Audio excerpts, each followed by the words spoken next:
Bonjour à tous et bienvenue sur le PC Libre. Vous êtes toujours en compagnie d'Eric et nous allons continuer notre exploration de Blender, voilà, avec ce chapitre 4 sur les bases. Donc là, ce qu'on va faire, c'est qu'on va effacer tout ce qu'on avait créé jusqu'alors. On va refaire une nouvelle scène. Donc on va faire File, New, et vous voyez, Reload Startup File, je confirme en cliquant dessus. Voilà, donc on arrive ici sur une seule vue. Donc vous vous rappelez qu'on avait séparé notre écran en 4, donc on va le faire rapidement. Je vais enlever déjà le menu Transform ici en appuyant sur T, et je redimensionne donc mon écran, voilà, comme ça, rapidement, voilà, hop, ici on a dit qu'on mettait la vue de face, donc le 1, 5 pour être en orthographique, ici la touche 7 pour être en vue de dessus, 5 en orthographique, 3, 5, et là c'est la caméra, j'ai fait un clic droit dessus, je fais 0, on a la vue de caméra. Voilà. Donc, on va supprimer notre cube, on le sélectionne avec un clic droit, on appuie sur la touche suppression, ou la touche X, et on valide. Donc ce qu'on va faire, c'est qu'on va sauvegarder notre layout, on va dire. Alors il suffit de faire File, Save Startup File. Donc je clique, OK. Maintenant, si je crée n'importe quoi, je vais faire, je vais ajouter un cube, voilà. Si maintenant je fais un New, vous voyez, on revient avec cette vue. Voilà. Comme ça, on a notre espace de travail qui est défini et on va voir maintenant différentes choses. Alors la première chose que je vais vous montrer, c'est que on a 4 vues, mais on peut les passer en plein écran. Par exemple, si je me mets en vue de dessus, je vais appuyer sur CTRL et la flèche vers le bas, par exemple. Et vous voyez votre vue en plein écran. Si vous faites CTRL bas, vous revenez dans la vue normale. Ça marche aussi avec CTRL haut. Voilà. Enfin, quand je dis haut, c'est la flèche du haut, et bas, c'est la flèche du bas. D'accord. Donc ça va être très utile pour pouvoir voir davantage sur quoi on est en train de travailler. Alors, on va créer un plan. Pour commencer, on va faire quelque chose de simple et on va voir l'extrusion. Alors, je fais Shift A, Mesh. Donc Mesh, c'est les objets dans Blender. Et je choisis un plan. Donc, comme on le voit sur la vue de face, le plan, il est à plat. Et d'ailleurs, on le voit sur la vue de dessus et dans la vue de caméra. On peut faire une rotation sur l'axe des X de façon à ce que notre plan soit dirigé vers nous. Donc R pour rotation, X pour contrainte selon l'axe des X, et je tape 90 pour 90 degrés. Et je fais entrer. Voilà. Si je recommence, parce que là apparemment ça n'a pas marché, RX 90. Ah, j'ai mon clavier qui est pas... Voilà. Voilà, c'est mieux. J'avais oublié d'appuyer sur la touche verrou numérique. Donc on a comme ça changé les caractéristiques de notre plan. CTRL Z pour annuler. Je vais réafficher le tableau à gauche des propriétés avec la N, la touche N. Ouais, on va voir ce qui se passe si je fais R X 90. Vous voyez, dans rotation, ça affiche 90 pour le X. Et j'appuie Entrée et ça valide. Voilà. Donc les deux touches entrée, que ce soit celle du pavé numérique comme celle de l'autre partie du clavier. Ok, on va passer maintenant, on va supprimer ce panneau, donc le N. On va se mettre en plein écran. CTRL, flèche vers le bas ou vers le haut. Voilà. Et comme ça, on a notre vue de face en orthographique. Et pour travailler, ça va être plus simple. Et donc, on va voir l'extrusion. Alors, qu'est-ce que l'extrusion? Eh bien, c'est prendre une partie d'un objet et l'étendre. Alors on va le faire, on va passer d'abord en vue d'objet, en vue d'édition, pardon, nous sommes en vue d'objet, mode object, avec la touche tabulation, ou vous pouvez ici sélectionner le mode édition. Donc je fais tabulation, voilà. Il faut être dans la face, hein, parce que si vous mettez là, ça sert à rien. Vous voyez, j'ai beau taper sur tab, il se passe rien. Tab, tab. Ok. Donc on est en mode édition, donc c'est marqué ici, et puis on voit que les contours sont jaunes avec les points en jaune. Donc on est toujours en vue en sélection par point, et on va choisir juste les points de droite, par exemple. Donc je vais faire A pour tout désélectionner, je fais B pour faire un bloc, je clique gauche, je maintiens enfoncé, je me déplace, je relâche, et ça sélectionne mes 2 points. Je fais une extrusion. Alors l'extrusion, c'est E, et vous voyez, je peux déplacer mes nouveaux points.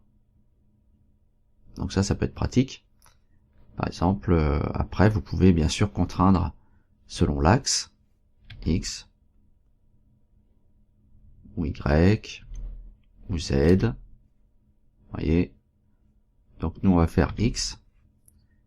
Et puis, on va contraindre avec la touche contrôle pour aller d'unité en unité. Par exemple, comme ça.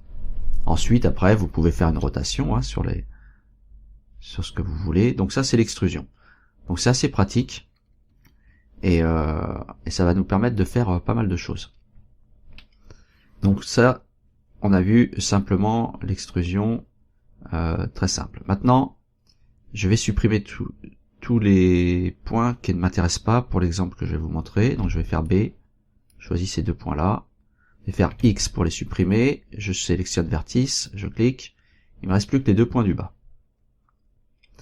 Donc ce que je vais faire, c'est je vais les sélectionner. Si je veux sélectionner les points qui se trouvent ici, alors je peux faire avec la lettre B ou A pour tout sélectionner.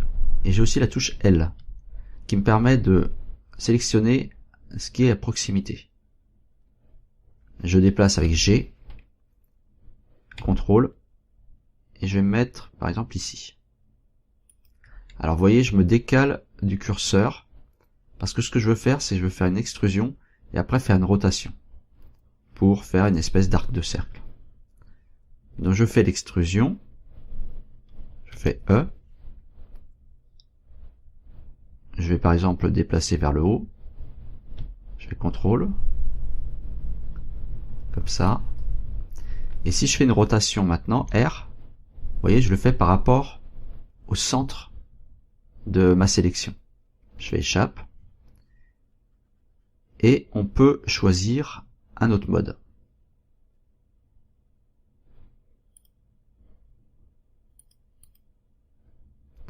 Voilà, vous voyez ici, Pivot Point. Alors je vais enlever ma petite... je vais déplacer ma petite fenêtre là, qui nous gêne un petit peu. Voilà, on va la mettre ici. Donc je disais, ce menu-là, Pivot Center, pour la rotation et la mise sous échelle, je clique dessus, et actuellement c'est sélectionné Median Point, donc point central. Ou voilà, par rapport à notre sélection. Moi, je vais choisir par rapport au curseur 3D. Je fais 3D curseur. Maintenant, la rotation qui va s'appliquer, elle va s'appliquer par rapport à ce point-là. Si je fais rotation, vous voyez? Ok. D'accord. Je vais faire échappe. Je vais replacer mes 2 points sur la ligne du bas. Donc, je refais G, Z, pour contraindre, CTRL. Voilà, ils sont ici. Maintenant, je fais rotation. Et vous voyez, je peux faire la rotation que je veux. Et si par exemple, oh là, vous voyez, vous avez les coordonnées, enfin les coordonnées, l'angle de rotation qui est inscrit en bas à gauche de la fenêtre, ici, là. Et donc, là je suis un petit peu perdu, je sais plus dans quel sens faut tourner, pas de panique, on fait échappe, on recommence. Alors, plus je vais m'éloigner du centre, et plus je serai précis. Si je suis très très proche du centre, R, le moindre déplacement, ça va tout de suite se déplacer rapidement. Donc, je fais échappe, je m'éloigne exprès vers la droite, je fais R. Ça, je serai beaucoup plus précis pour faire ma rotation. D'accord? Donc là, je vais le faire en sorte qu'il soit ici, à 90 degrés. Donc je peux simplement taper 90 et faire entrer. D'accord? Je refais une extrusion. Et pour ne pas bouger, je vais faire échappe. Donc mes 2 points, alors on voit pas la ligne orange, parce que là on a 4 points. Les 2 points qui sont sélectionnés, c'est les 2 points que j'ai rajoutés par l'extrusion avec la lettre E. Je refais une rotation. Voilà. Je peux taper 90 direct. Et après, cliquer avec le bouton de gauche ou appuyer sur la touche entrée. Je clique avec le bouton de gauche. Voilà.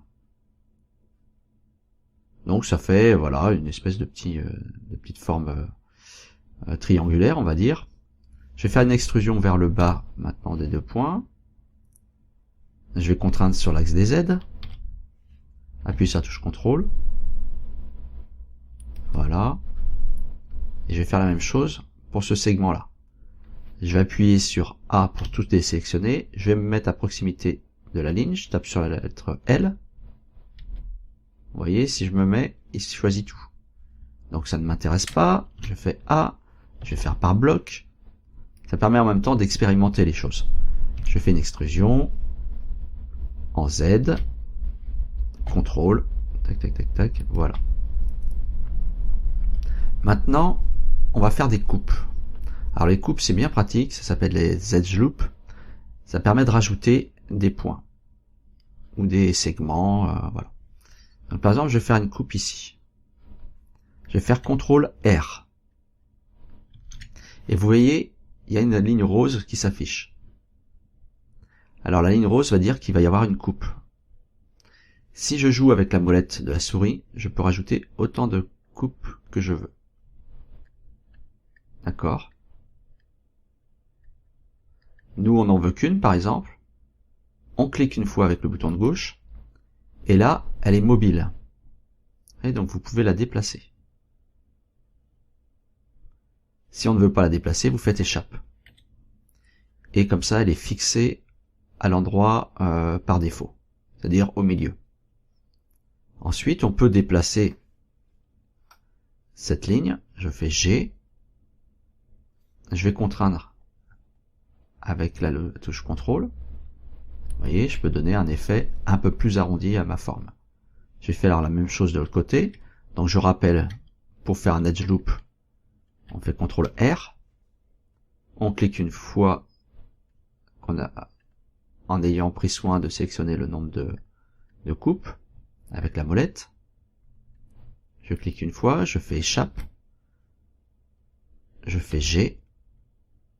J'appuie sur la touche CTRL. Et voilà. J'ai déplacé comme de ce côté-là. Maintenant, je veux remonter par exemple le point du milieu ici. Je clique droit à proximité de ce point. Je fais G, Z. Vous voyez, je peux... Alors, si je fais CTRL, ben, je vais aller d'unité en unité. CTRL SHIFT, hein, vous avez compris, c'est toujours en dixième d'unité. On va juste faire comme ça. Voilà. Et donc, on arrive comme ça à faire des formes un petit peu évoluées. Mais là, on l'a fait que sur un plan en 2D, en 2 dimensions. Donc, si je repasse en vue globale avec mes 4 vues, CTRL flèche vers le bas, on voit le résultat dans chaque vue. Eh bien, tous ces points, on peut aussi les extruder pour leur donner de l'épaisseur. Donc, je vais faire A, encore A pour tout sélectionner. Et puis je peux extruder. Donc je vais me mettre dans une vue, par exemple, soit la vue de dessus, soit la vue de côté droit. J'appuie sur E. Et vous voyez, il y a un axe qui se dessine automatiquement. Donc c'est un axe de projection qui va aller qui va être défini par rapport à votre première face. Donc moi ça me convient, c'est dans ce sens-là que je veux. Voilà. Si je veux pas, je fais échappe. Et après je refais G et je déplace comme je le souhaite. D'accord? Donc nous on veut selon cet axe vert qui est l'axe Y. Donc j'appuie sur Y. J'appuie sur CTRL. Et je clique. Et vous voyez par exemple dans la vue ici de caméra, on va faire CTRL flèche vers le bas pour l'avoir en entier. Vous voyez, on voit bien l'épaisseur. Si je veux tourner autour de mon objet, enfin si je veux pouvoir me balader, bien sûr, clic du milieu de la souris, enfoncez, et comme ça vous vous déplacez, vous regardez à quoi ça ressemble. Ok? Voilà. Maintenant je peux refaire des extrusions, puisque c'est le but de ce tutoriel aujourd'hui. Je peux refaire des extrusions ou des coupes dans les différents parties de mon objet. Alors là je vais choisir par exemple le mode de sélection par face. Donc en bas je clique sur face et je choisis la face que je veux par exemple extruder. Par exemple disons que ce soit celle-ci. Donc je fais un clic droit et ma face elle est sélectionnée. Et là je peux faire une extrusion. Je fais E et vous voyez il me donne un axe qui est par rapport au curseur. Hein. On voit bien que ça passe au centre du curseur. Vous voyez, vous pouvez extruder comme ça. Donc ce que je vais faire, comme je veux pas bouger mes points, je veux qu'ils restent sur la même ligne, je fais échappe. Je vais changer la taille, je vais faire S ou Scale, et vous voyez, là c'est toujours par rapport à mon curseur. Si je veux pas que ça soit par rapport à mon curseur, je fais échappe, et je change ici. Comme tout à l'heure, on avait mis le pivot que c'était par rapport au curseur. Bah là, je peux remettre, comme tout à l'heure, en median point. Si je fais S, vous voyez, là, c'est par rapport à ma face, donc au point central de ma sélection. Ok, donc on peut réduire pareil, on peut avec CTRL. On peut faire quelque chose comme ça. On clique. Et maintenant, comme on va essayer de faire une espèce de creux à l'intérieur de cette face, je vais refaire une extrusion. E. Et comme on a bien choisi par rapport à notre face, notre extrusion, on peut descendre, vous voyez, on peut sortir. Et comme ça, on peut obtenir un creux. Tout simplement. Je fais CTRL. Si je fais CTRL SHIFT, ça va être plus précis. Et je clique quand je suis satisfait. Et vous voyez, comme ça, j'ai fait un petit creux dans mon espèce d'arche. Voilà. Après, je peux refaire des coupes. Donc, c'est CTRL R. Vous voyez, et là, ça va être pareil, je peux en mettre plusieurs. On va en mettre deux, allez, soyons fous. Je clique une fois, et je peux déplacer mes points. Comme je veux pas qu'ils se déplacent, je fais échappe. Et là, on a découpé tous les segments de notre sélection. Et après, on peut jouer pareil, on peut dire je vais prendre cette face-là, donc je vérifie que je suis bien en mode face, par sélection ici. Je sélectionne la face que je veux, je peux faire une extrusion. Voilà. Je fais échappe. Je peux faire CTRL Z pour annuler mon extrusion. Je peux changer ici le point de pivot et me dire que c'est par rapport au curseur. Et je refais une extrusion et là on voit que l'axe bleu, il est par rapport au curseur. Donc c'est très important parce que vous n'aurez pas le même résultat suivant ce que vous aurez choisi comme point de pivot. Donc je vous invite à les essayer un peu tous. Donc je remets, en général j'utilise beaucoup Median Point ou 3D Cursor. Median Point, je fais une extrusion. Voilà, et puis je peux faire ce que je veux, soit vers l'intérieur. Voilà, on va faire vers l'extérieur. On peut changer sa taille. Voilà, et puis on peut arriver à faire comme ça plein de choses. Voilà, et puis reprendre une autre face, refaire une extrusion. Voilà, vous voyez, après vous pouvez modéliser ce que vous voulez. C'est assez simple. Donc voilà, c'était les principales choses qui vont vous permettre de faire de l'extrusion, donc le E, et puis des edge loops ou des coupes, CTRL R. Ok, là on a fait avec on est parti d'un plan, mais on peut très bien partir d'un cercle ou d'autres choses. Donc je repasse en mode objet, comme ci, en appuyant sur Tab, je fais X pour supprimer, mon curseur est toujours au centre, je vais rajouter un cercle, Shift A, et vous voyez, hein, je peux travailler vraiment dans n'importe quelle vue. Je rajoute un cercle, et là, je vais appuyer sur la touche T. Alors pourquoi j'appuie sur la touche T? Parce que ici, vous allez avoir des caractéristiques. Votre cercle, je vais zoomer, je vais me déplacer exprès pour qu'on voit mieux. Votre cercle, il est avec 32 vertices, 32 points. Et vous pouvez diminuer. Vous allez voir que ça va changer au fur et à mesure. Voilà. Si vous voulez un pentagone, vous mettez 5. Et vous avez un pentagone. Si vous voulez un hexagone, vous mettez 6. Un heptagone, un octogone, un bon, voilà, 9 côtés, un polygone à 9 côtés, un décagone, peut-être que ça se dit, 10, voilà. Par exemple, je veux faire un pentagone. Voilà, je fais un pentagone. Et une fois que je suis satisfait, je peux repasser en mode édition. Voilà. Là, je suis repassé en mode édition, on le voit ici. Si je reviens en mode objet, je n'ai plus la possibilité de changer. Donc c'est vraiment au moment où vous construisez l'objet qu'il faut voir pour les paramètres.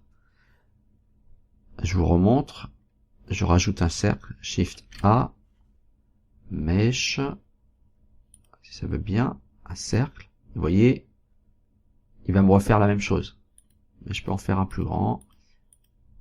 Voilà. Par exemple, je peux faire quelque chose comme ça, 10.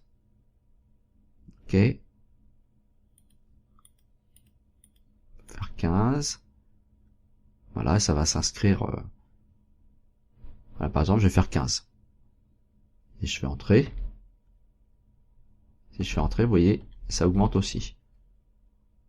Donc pour être sûr que ça soit validé, vous appuyez sur la touche Tab pour passer en mode édition. Et quand vous appuyez, vous n'avez plus la possibilité de modifier. Ok, on a deux cercles. Enfin deux cercles, si on veut bien. On a un pentagone et une figure à 15 côtés. Alors j'ai fait exprès de choisir ça. Comme ça, ça va pouvoir me permettre de créer des faces ici. Ce que je vais faire, c'est que je vais associer les deux objets. Donc je choisis l'un des deux objets, par exemple le premier cercle ou le deuxième, allez le deuxième, je fais Shift, donc majuscule, clic droit sur le deuxième objet, et les deux sont sélectionnés. Et je vais les joindre pour n'en faire plus qu'un seul. Donc joindre, ça va être CTRL J.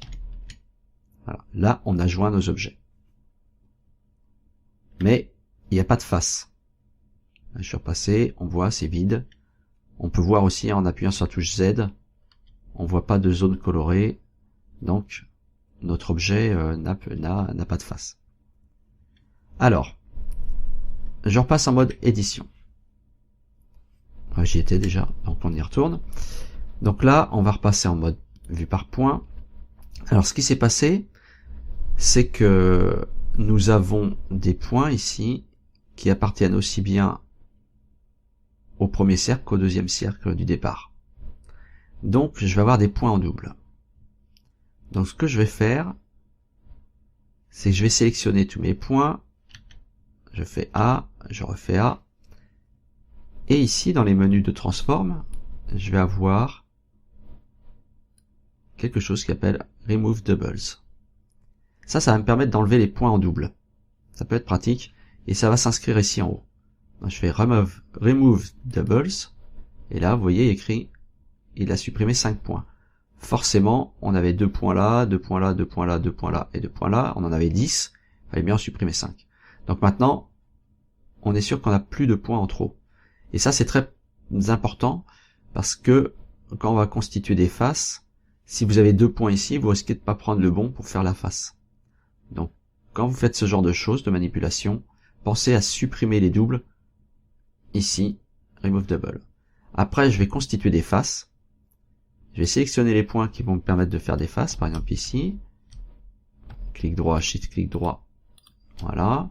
J'ai 4 points sélectionnés. Donc à partir de 3 points, donc 3, 4, etc., on peut créer une face. Pour créer une face, il suffit de faire F. Comme fill, F-I-2-L en anglais, remplir. F. Et là, on voit bien, j'ai une face. Donc tout à l'heure, j'avais appuyé sur la touche, la touche Z. C'était pour vous montrer qu'on a un mode différent de visualisation. Ok, on va constituer les autres faces. Je vais y aller rapidement. Clic droit sur le premier, shift clic droit sur les suivants. La touche F. Clic droit sur le premier, shift clic droit sur le suivant. F. Etc. Etc. Etc. Voilà, hop, hop, hop. F. Donc notre objet maintenant, bon, il est plat, mais on lui a créé des faces. Maintenant, je peux faire de l'extrusion. Par exemple, en sélectionnant tout, je fais extrusion, et puis vous voyez, je peux faire un objet un peu plus compliqué. Voilà. Donc après, vous voyez, on peut vraiment faire des pièces un peu complexes, un peu comme un écrou par exemple, hein, ça pourrait être quelque chose comme ça. Après, on peut faire une coupe dans ce sens-là, par exemple, je peux faire CTRL R. Voilà, et vous voyez, il va me couper les faces quand c'est possible. Donc ce qu'on va faire avant, je vais faire échappe, je resélectionne tous mes points et je vérifie que si j'ai pas des doubles. Je fais un remove, ok, il n'en voit pas. Donc là, pour découper, on va être un petit peu embêté. Il va nous faire, si je fais CTRL R, vous voyez, il va pas forcément faire ce que je veux, où je veux. Parce que ici, on a bien 4 points, ici aussi, cette face-là, là, mais cette face, ici, elle est contiguë avec celle-ci. Et du coup, on peut couper que comme ça, par exemple. Donc vous allez voir, des fois c'est un petit peu compliqué, mince, je peux pas faire exactement ce que je veux, mais avec parce qu'on voit bien que là on peut couper, mais ici, si je fais CTRL R, je peux, mais ici je peux pas couper, parce que si je coupe sur cette face là, je suis obligé de couper l'autre. Alors qu'ici on voit bien que ça va se couper facilement. Après je peux faire, allez, 2 coupes, vous voyez, je peux les déplacer, je fais échappe si je veux pas, et comme ça je peux après faire vraiment ce que je veux. Donc voilà ce qu'il faut retenir, donc le E pour l'extrusion, le CTRL R pour faire des coupes, le F pour remplir, CTRL J pour joindre 2 objets pour de façon à ce qu'il n'en fasse plus qu'un, et toutes les autres manipulations habituelles de déplacement, de changement de taille, etc. Voilà, je pense qu'on a pas mal avancé. La prochaine fois, on va essayer de faire des objets un peu plus complexes. Et j'espère que ce tuto vous aura plu. N'hésitez pas à me le faire savoir d'une façon ou d'une autre. Et je vous remercie de m'avoir suivi et je vous dis à très bientôt. Bye bye.